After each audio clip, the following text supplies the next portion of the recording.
Mike Neville. He's a former Metropolitan Police Detective Chief Inspector. A very good morning to you, Mike. Good morning, Julia. Thank you for joining us. Now, it's wonderful, wonderful, good news story. Notting Hill Carnival, only 423 arrests. Well, that was what it was at 8 p.m. last night. No new figures since then, as far as I'm aware. We thought that they had a very quiet bank holiday Monday evening in that case, if there were no more. 2 stabbings. No one actually murdered on this occasion. And this is being hailed as a largely peaceful event. In your experience as a Metropolitan Police officer, is 2 stabbings and 423 arrests for 1 million people partying over 2 days, is that a peaceful event or not?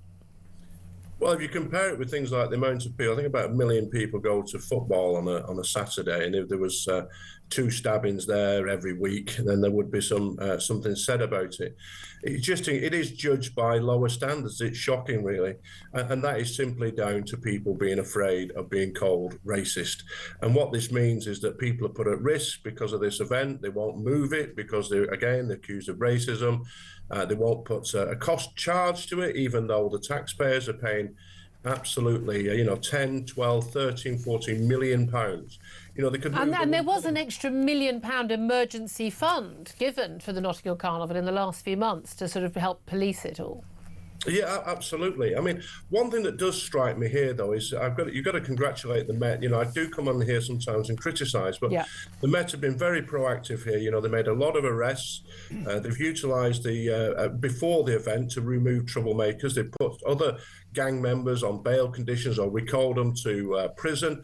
They've used new tactics like the live facial recognition.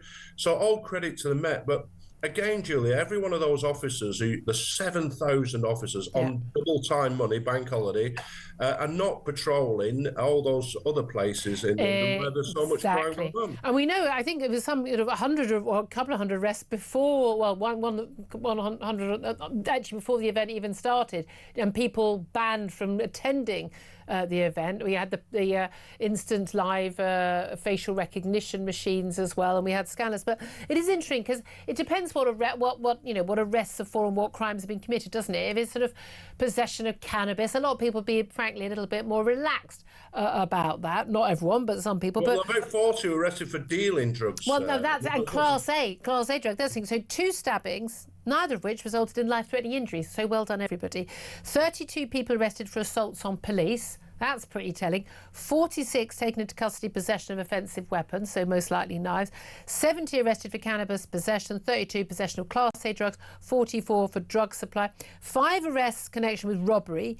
18 people arrested for sexual offences. I mean, some of these are absolutely not remotely trivial events. Now, when we make comparisons, I mean, I've seen some analysis that actually suggests, given the number of people who go to football matches, like actually we're looking at a lower rate. Like, for instance, say trouble outside Wembley, at a major football event, you're looking at a higher level of arrest. But it depends what the arrests are for, doesn't it? The seriousness. Well, it's not only that, Julie, it's the standards and the criteria. So I've said this on here before, but if you want an experiment in 2-tier policing, you go to Notting Hill and you can abuse the police. You've got to really push it out to get arrested for cannabis. You'd almost have to be smoking it in the officer's face. You can dance with the female officers to the point of indecent assault. And we've seen some videos, haven't we? I mean, really inappropriate behaviour. My experiment is this, Julie. So having done all those and not been arresting at Notting Hill Carnival, go to a football match on a Saturday afternoon and do the same things, because you would be swiftly arrested.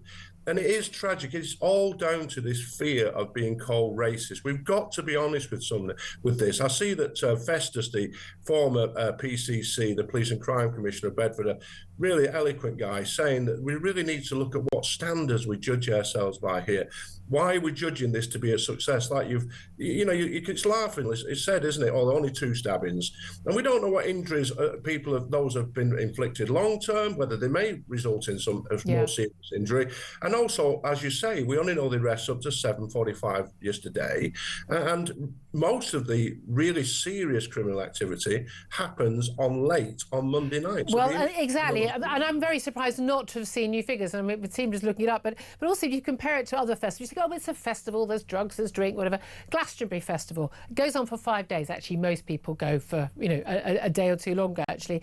But 210,000 people attending for 5 days. There were 31 arrests during the festival this year, 31 arrests, as opposed to, you know, 423. And as you say, different standards being applied here. Now, I used to go to the I used to go to the Notting Hill Carnival when I was much younger, and I've spoken on air about this. I stopped going, not because of fears of violence at the time. I think I probably would have stopped anyway after when we've had some very violent events in the past.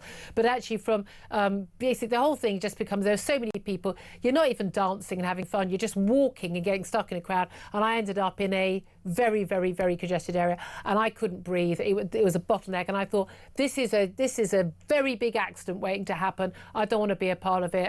It's not for me. But the main issue here is that this is a non-ticketed event attended by anyone who wants to turn up.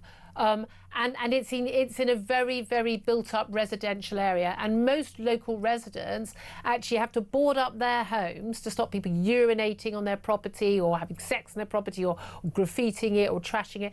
And there's an immense amount of damage done, and a lot of local people are really unhappy about Carnival being there. There's no reason why it couldn't be moved to, you know, a big park. Yeah, absolutely. We see football matches moved, you know, and we see football grounds change hands and whatever else. Different things require different safety measures, and there's been constant warnings by the Metropolitan Police at the highest levels of the dangers of crush here. We only need one spark, somebody to pull out a gun or a knife or somebody to shout something, and then the crush starts, and it'll be children in particular, and the smaller people who'll be who'll be very seriously injured or hurt here. I am amazed. I'm genuinely, having done, I've probably been to Carnival about 5 times, I am absolutely amazed, and it's probably doubled in numbers since I went. I'm amazed that we have not seen that happen. And also, if you control it, you see, you could have that. You could start off in Notting Hill on the Children's Day. They could have their nice costumes. They could march smartly to and within their in the carnival to Hyde Park. Have it ticketed off. Have it barriered. Have knife arches there. Have searches for drugs dogs. Charge some money to get in. So me, you, and anybody else who doesn't want to go, we're not fronting the money up for it. And then everybody can enjoy themselves. We need, you could pay for private security rather than all those different officers, hold it over a weekend and not a bank holiday Monday, significantly reducing the cost of it, and everybody could be happy. But as I've said, there's one factor in this that comes up time and time again, and that is the fear of being called racist. And because it's a celebration of Caribbean culture. If it was a celebration of, I mean, God forbid, British culture or European culture, if it was celebration of Swedish culture, they wouldn't be the same. But this is why, Julia, you know, your previous comments about and discussions about criminality and people coming over to this country and committing crime, that has been covered up for decades. Yeah, and deliberately so. Listen, but by politicians who insist on telling us that anyone who claims there is an issue with foreign criminality in our country, that we're racist and wrong. And yet they must have known the figures. I would say foreigners account for 1 in 7 sexual offence conviction in the last year, including rapes. 1 in 7 men in this country is not a foreign-born national.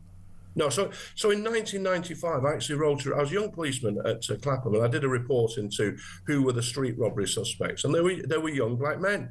That report was handed to the commissioner at the time, Sir Paul Condon, who was then vilified for releasing what amounted to the truth.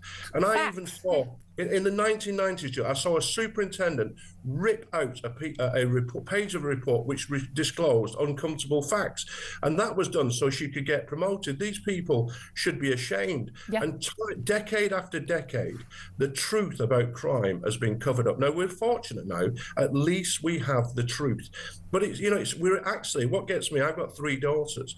We are importing violence against women and girls. It is truly shocking. And the politicians who are doing this, telling us it's all about human rights and all international law and all this sort of rubbish, they have no will to stop it, in my view. I couldn't agree with you more. Our children and our wives and our daughters and mothers, really. Yeah, absolutely. Mike Neville, former Metropolitan Police Detective Inspector, thank you very much on that.